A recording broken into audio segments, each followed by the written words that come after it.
race-mixing scriptures in the Bible correctly understood. And like I told at that time, we're not necessarily going to do it every week, but we'll build upon it over a period of time. And so today, race-mixing scriptures that are misunderstood or correctly understood, and this is part 3.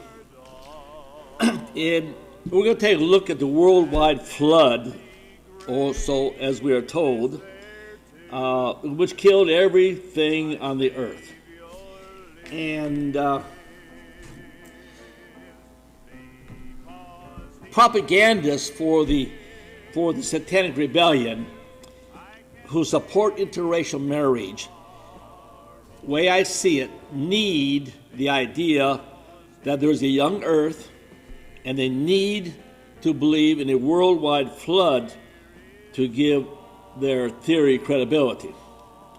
And so they do that because they don't want room for the possibility that God had, over a long period of time, built the earth, and that Adam was not the so-called first man. They need the concept that Adam was the first man, as they call it.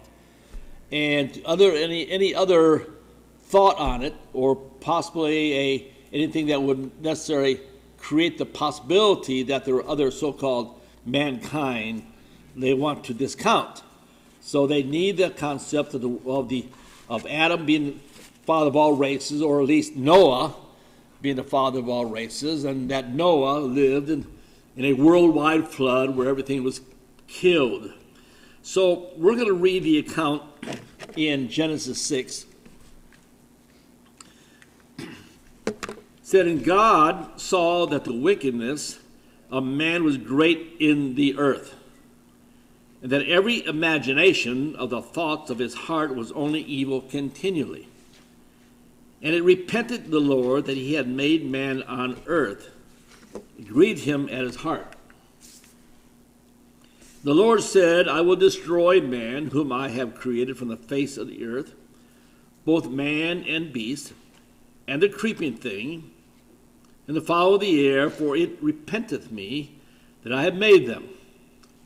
But Noah found grace in the eyes of the Lord." These are the generations of Noah. Noah was a just man, perfect in generations. And Noah walked with God. And Noah begat 3 sons, Shem, Ham, and Japheth. Now, we could unpack some things there about Noah being perfect in generations, but we won't do that today. The earth also, verse 11, the earth also was corrupt before God. The earth was filled with violence. Being verse 12. And God looked upon the earth, behold, it was corrupt, for all flesh had corrupted his way upon the earth. And God said unto Noah, the end of flesh is come before me, for the earth is filled with violence through them, and behold, I will destroy them from the earth, or with the earth.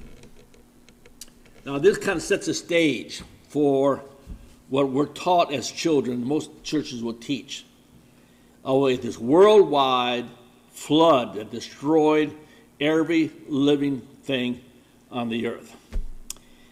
I do want to point out some things, however, and I want to give another thought on another concept, or another thought about this teaching of a worldwide flood to consider.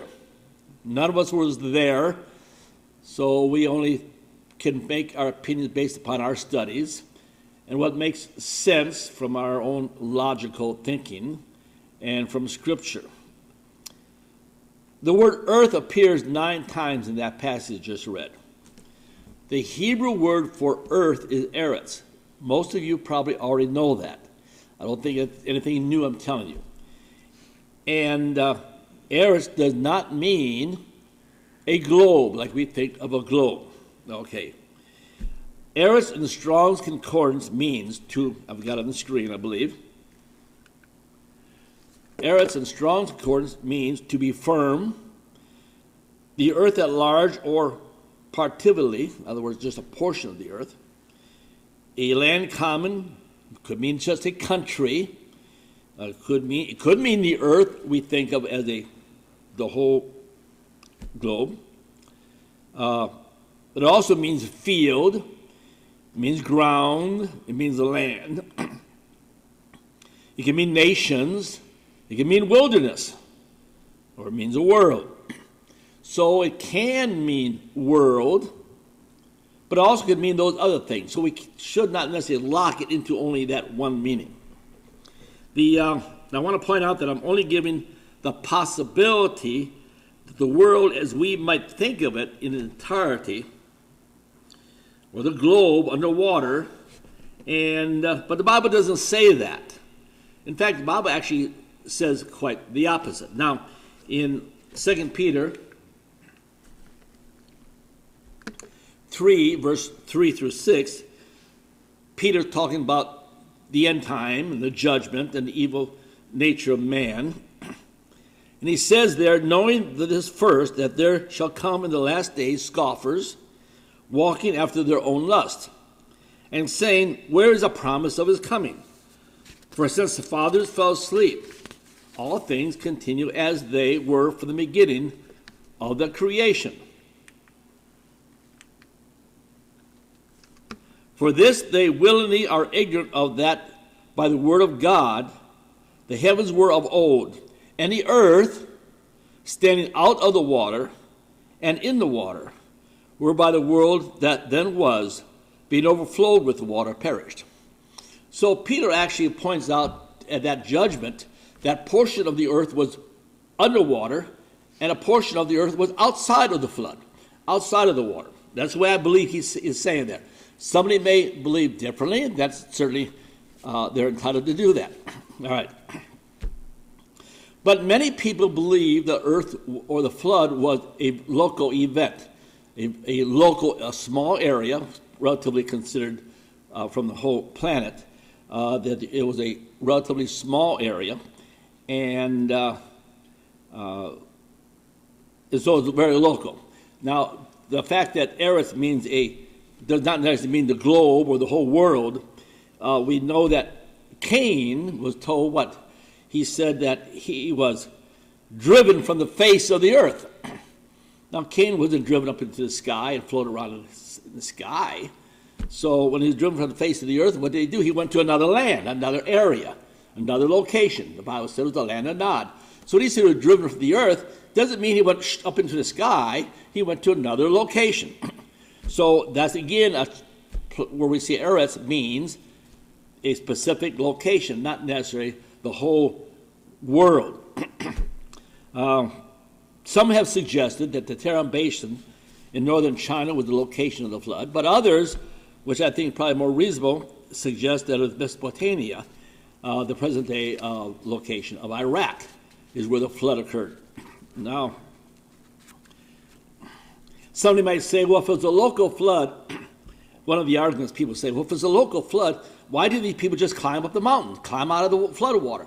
Well, yeah, I guess someone probably tried, but, you don't escape the judgment of God, And even today, in modern times, people quite often get trapped in water, get trapped in flood. So the idea is to say, well, they could have just gone to a higher mountain. Well, yeah, I guess they could have, but then, like I said, you don't necessarily escape the judgment of God. Now, we're going to go over here, excuse me, continue reading, Genesis 6, 14 through 17. God talking to Noah. He's make thee an ark of gopher wood. Rooms shalt thou make in the ark, and shalt pitch it within and without with pitch. And this is the fashion which thou shalt make it. The length of the ark shall be 300 cubits, which is about 450 feet. The breadth of it 50 cubits, which is about 150 feet. And the length of it 30 cubits, or the height of it is 30 cubits, which is approximately 45 feet. A window shalt thou, here, let's go next. A window thou shalt make to the ark, and in a cubit shalt thou finish it above, and the door of the ark shalt set thou in the side thereof, with lower, second, and third stories shalt thou make it. And behold, I, even I, do bring a flood of water upon the earth, upon Eretz, not necessarily the world, upon Eretz, the location where Noah lived, way I see it, to destroy all flesh, wherein is the breath of life. From under heaven and everything that is in the earth shall die.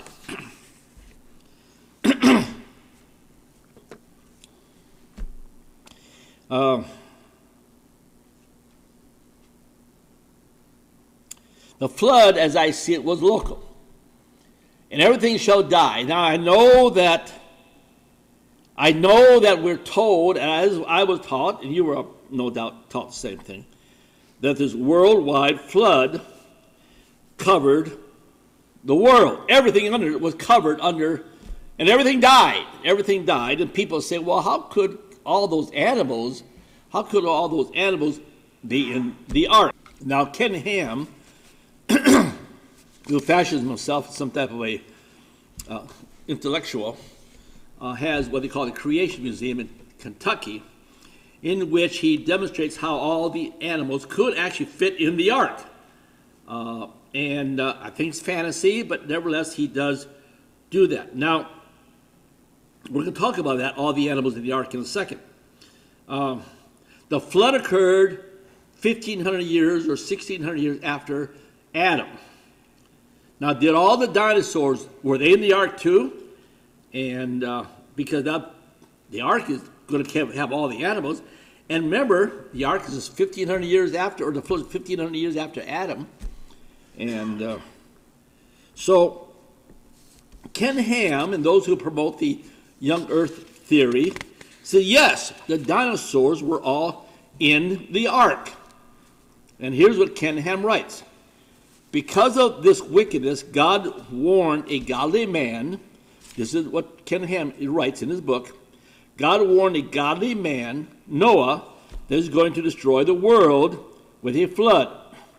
God therefore commanded him to build a ship, a great ship, an ark, so that all the kinds of land animals, which must have included dinosaurs, he says, and Noah's family could survive the flood, while the flood destroyed the entire earth.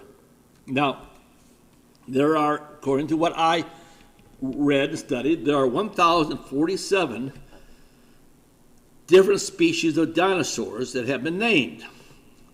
Now, there's one here, I can't pronounce it, and I'm not even going to try, but I'm going to put the name up on the screen here in a few minutes, and anybody who wants to try pronouncing it, you're more than welcome to do so. But this particular dinosaur is 74 feet long, according to some estimates. Some claim, because they're judging this size of this dinosaur by the length of various bones within the body. And they're judging, and there have been different sizes that have been presented as a possibility. Some have claimed it to be longer than others have claimed to be shorter. This other one that I cannot pronounce either, some estimates it was 95 feet, other estimates 150 feet.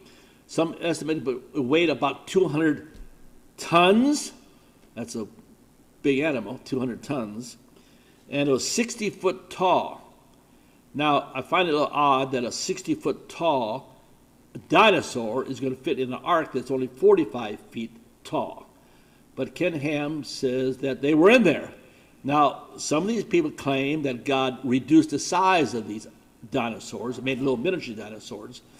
I don't see anything in the Bible that suggests that, but I have read where some say that he made little miniature dinosaurs to go into the ark. That seemed kind of hilarious. There's the T-Rex. We all see the T-Rex, big old jaws coming out, you know. He stood 13 feet tall and weighed 5 tons, and he was a meat-eating creature. Ken Ham says, these land animals, including dinosaurs, found the New World to be much different than the one before the flood, due to, one, competition for food that was no longer in abundance, other catastrophes, which he doesn't name, man killing for food and perhaps for fun, and the destruction of their natural habitat. I question whether, then he said many species of animals eventually died out. The group of animals we now call dinosaurs just happened to die out too. So he said they were on the ark, and then after the flood, they had less places to, their habitation was destroyed, they had a shortage, food shortages and so on because the vegetation died out, and these dinosaurs eventually died out, is what he says. There is interesting, what about I questioned worldwide, what about the fish? You know, people fish in the water, but there's saltwater fish and there's freshwater fish. Was a flood saltwater, or was a flood freshwater? It was freshwater, then it would have killed all the saltwater fish. If it was saltwater, it would have killed all the freshwater fish. I think, maybe I'm wrong, but I believe that's probably an accurate assumption. So was it rainwater and was it flood worldwide? Saltwater or worldwide freshwater? And which fish survived or didn't survive? So if it was all the saltwater fish died, then Noah should have taken some of them on board too in some aquariums. Or if all the freshwater fish died, he should have taken some of them on board. But he didn't do that. So what about the flood? Am I saying the flood didn't happen? No, I believe the flood did happen. Am I saying there wasn't an ark? No, there was an ark. I believe in the Bible story. I just don't believe the fantasy that some preachers give to the Bible story. Do I have all the answers? I don't have all the answers. I do believe in the ark. I believe in the flood. But it has to fit provable science. We can't just throw out the research. We can't say the research don't mean anything. So here's some facts. All those animals were taken upon the ark, we're told. A full-size elephant weighs between 12 to 15,000 pounds. A full-size elephant. You're supposed to take 2 of those. This animal here, weighed between 105 and 150 tons. Was he on the ark? Ken Ham says he was. Your worldwide flood people say they were. And you have to have 2 of them. He was, he would be about the weight of 25 elephants. And so that's would be a big animal. And I forget how long he was, but he was well over 100 feet long. I think 120 feet long or something like that. How would he turn around inside the ark? And he got 2 of them. So it's some interesting thing. If we're going to have a worldwide flood that covered the whole world, these answers got to be questioned. An elephant eats 46,000 pounds of food a year. That means 2 elephants would eat 92,000 pounds of food a year. That's a lot of food just for the 2 elephants. An elephant drinks 30 gallons of water a day. 2 elephants would mean what? 60 gallons of water a day. Now, considering the going by the same proportion, a dinosaur, which is what we say was 25 times bigger than an elephant, would then somehow drink somewhere around 750 gallons of water a day. And then 2 elephants, or not the 2 elephants, 2 of these creatures right there, giant lizards, would drink 1,500 gallons of water a day. Now, is that practical? So, all right, you got the dinosaurs on the boat. Maybe you figured out some way, or we got them on there. But what are they going to be drinking for that whole year? And where did they get this water? And was it salt water or fresh water? Now, here's something interesting. Elephants produce 50 pounds of manure a day. That means 2 elephants, male and female, because it's supposed to be 1 of each, you're going to produce what? 100 pounds of manure every day. Now, if that's the case, figure the proportions, that dinosaur there would produce 1,250 pounds of manure a day. That's a lot of manure hitting the fan, as they say. 2 dinosaurs would be 2,500 pounds of manure a day. How do you like to haul out 2,500 pounds of manure a day? I mean, Noah's supposed to be taking care of these animals, right? How do they carry up 1,200 pounds of manure up a flight of stairs and dump it over the side? Okay, but remember, it rained for 40 days. That means that when the rain stopped, and they could actually then step outside, I guess, that dinosaur would, I think we're talking about dinosaur here, that dinosaur would have produced 100,000 pounds of manure, the one dinosaur, or him and his girlfriend. 100 pounds of manure. I guess they had a girlfriend. I don't know. That's a lot of manure. I mean, yeah, okay, maybe you figured out how to get all the animals to square space. Oh, yeah, we get them all on the ark. Okay, got them on the ark. But 1,200 pounds of manure? 100,000 pounds of manure. And that was just from the one pair of dinosaurs. That doesn't count all the other dinosaurs, like the T-Rex, which is a mean critter, I understand. Now, so consider here, those who believe the whole world was covered by water and all the animals died, and Noah took all these animals on the ark. And he made room for them all. Okay.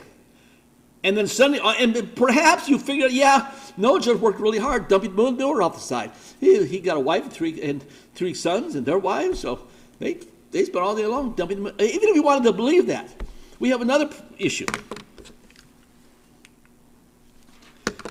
Genesis 6:21 and 22 says, "And take thou unto thee all food that is eaten, and thou shalt gather it to thee. And it shall be for food for thee and for them." So now, not only do we have to have the ark, animals on the ark, not only do we have to make room for all the manure that could be dumping on the ark, Noah's also trying to take all the food that these animals are going to eat for that year.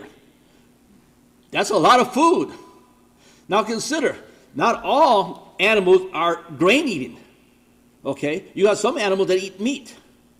Okay, so if you've got say a wolf, okay, and you're supposed to provide food for this wolf for the year. Wolf's not going to be eating grain. He's what rabbits and squirrels. That means you'd have to have then provision for all his food, all his meat. So you're going to have a bunch of rabbits, a bunch of squirrels for the wolf and for other meat-eating critters. And I don't know what the dinosaurs ate. I think they ate both vegetation and meat, I understand. And how would you like to be feeding that critter a squirrel, a rabbit? Here's a guy, here's a rabbit for you. That's what these people are telling us. That that critter was on, that somehow Noah and his kids somehow corralled that guy and kind of encouraged him to get up the platform to get into the ark. And plus his girlfriend, or boyfriend, whatever this thing is. How would you like that job? Now, I'm going to say, well, God tamed them, and God made them so maybe not aggressive. I guess God could do that. Those are miracles. God had performed many miracles. You know, so yeah, okay, I guess he could do that. But we see nothing in the Bible that indicates that. We're just told you're going to get all these dinosaurs, that giant one we just saw, and this critter that I think is kind of mean. You know, we're going to get him on the ark, and we had to feed him rabbits and squirrels or whatever he ate for a whole year, so we had to keep them alive. So not only did you have to have all the rabbits to feed this guy, then you have all the food the rabbits eat to keep the rabbits alive until they get to eating. It's a really complicated mess, you know, for those who want to believe that the whole world was covered and destroyed everything. So, we are faced not with only having the big animals, there's one back here. Oh. I don't know. That guy. That's a big critter. So we not only have to have room for him, have to have room for this thing, plus other dinosaurs. There are lots of other dinosaurs. And then we had the clean animals. We had to take 7 of those on board. The ark was 450 feet long, 75 feet wide, 45, I think I said 150 feet wide before, but 75 feet wide, 45 feet high. This dinosaur stood 15 feet, or no, the first one that we saw. Get back here. That one stood 15 feet higher than the ark was tall. The ark was only 45 feet tall. This thing stood 60 foot tall. I don't know. Maybe God made them miniatures. I don't know.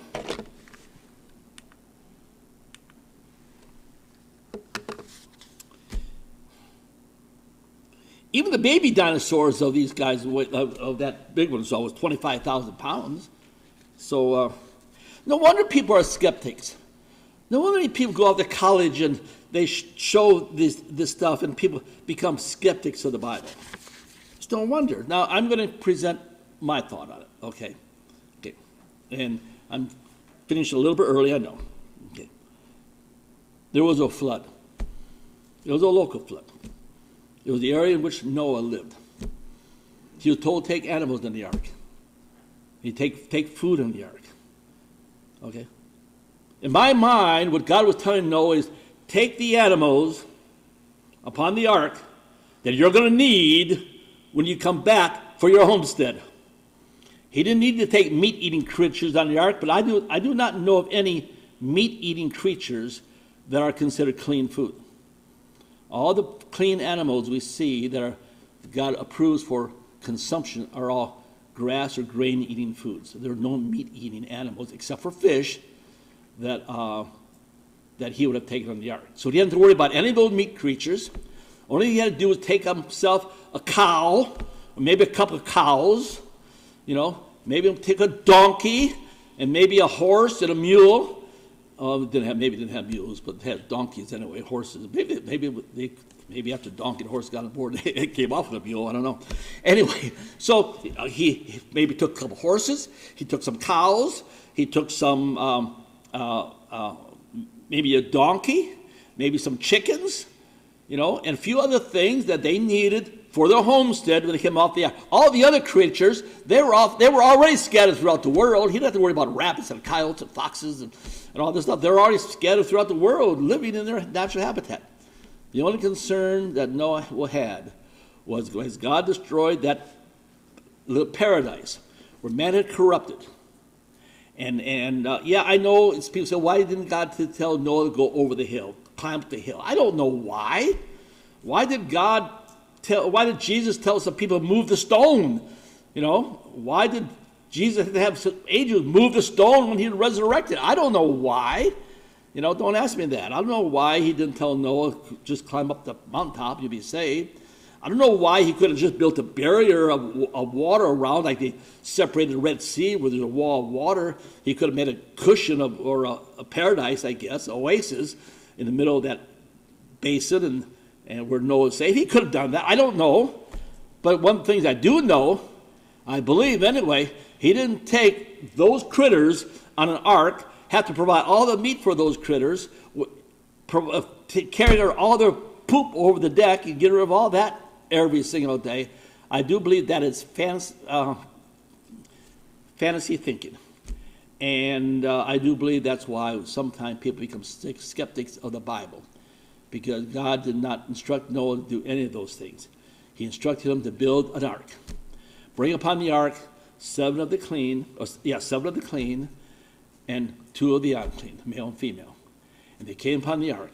And these were the animals he brought upon the ark that he needed for his homestead. Just like when people traveled out west, they carried a cow or a horse with them and some chickens, for their homestead. He had a few chickens, he had some cows, he had a horse, he had a donkey, maybe some other critters, and there's plenty of room for those critters, not a lot of manure to deal with, and plenty of storage place for the grains and the hay and stuff that these critters were going to eat. I think that's the most reasonable and logical conclusion of what happened in the time of Noah. And so when people like Ken Ham want to present this idea of the worldwide flood with all these critters, it creates skeptics, and they need that. They need this worldwide flood killing everything in order to somehow create all races come from Noah. When in reality, the blacks in Africa, they were untouched by the flood. The Asians, they were untouched by the flood. All these people were untouched by the flood. The flood didn't affect them at all. The flood was judgment only upon the sons and daughters of Adam. And that's where the judgment was on. So let's close with a word of prayer. Our Father, we are so indeed grateful that you spare us when we know that judgment upon this nation is upon us. We ask that you will keep us strong, keep us faithful. Just like in those days of Noah, we know that you're going to destroy our society with a flood, but we do know judgment is coming. We seek our own ark. We seek our own protection. We certainly seek your guidance in this evil day. In your name we ask it.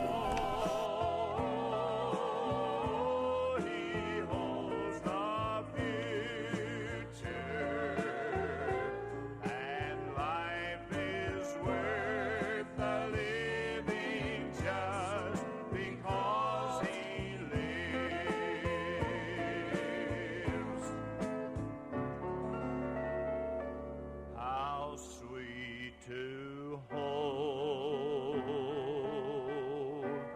a newborn baby and feel the pride and joy he gives, but greater still the calm assurance this child can face uncertain days because he lives, because he lives. I can face